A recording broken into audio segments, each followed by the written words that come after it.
और आज के दिन ही तप किया और आज के दिन ही मोक्ष की प्राप्ति की। देखो कैसा योग मिला, तीनों कल्याण की तिथि एक ही पड़ी। अब आप बताओ कि जन्म और तप कल्याण की तिथि एक के साथ कैसे पड़ गई और फिर मोक्ष कल्याण की कैसे पड़ गई? सोचा कभी नहीं सोचा। देखो हमारे जितने तीर्थंकर हैं उनमें से कितने तीर्थंकर हैं?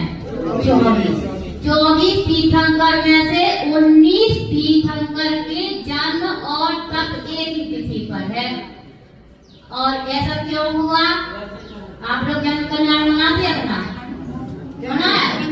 जन्मदिन मनाया, कल्याण नहीं मनाया। तो जन्मदिन मनाते क्या करते हैं?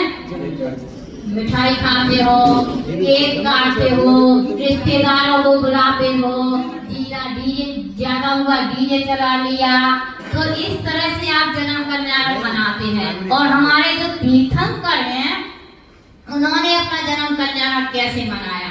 उन्होंने जन्म कल्याण पर चिंतन किया कि अनादिकाल होगा इस संसार में जन्म लेते और मरण करते करते।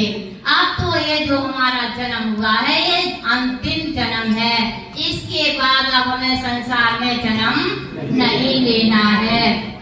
जब उन्होंने इस प्रकार का चिंतन किया तो उसके लिए एक ही मार्ग था, वो था वैराग्य का मार्ग। और मुनि बन के, संयमी बन के, तपस्या करके मोक्ष की प्राप्ति करने का मार्ग था। उन्होंने वही मार्ग अपनाया। उन्होंने जन्मदिन के दिन राग नहीं किया, राग तो किया लेकिन राग के साथ में वैराग्य को भी धारण किया। क्या शिक्षा लेना है हम लोगों को इससे? हैं कि आप लोग जब जन्मदिन मनाते हैं अपना तो आपको भी ऐसी शिक्षा लेनी है कि ये जन्म तो अनादिकाल से बहुत मनाए हैं, अब हमारा जन्म अंतिम जन्म हो।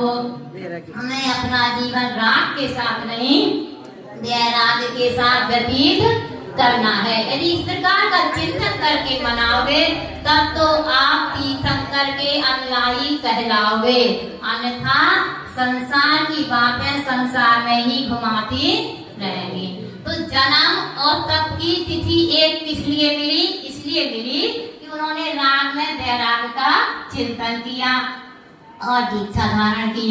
अब मोक्ष की तिथि कैसे मिल गई? निर्माण की ये बहुत बड़ी बात है कि उसी दिन योगा योग से उनको निर्वाण की प्राप्ति भी हो गई, क्योंकि उसी तिथि को तो उन्होंने चिंतन किया था कि हमको तो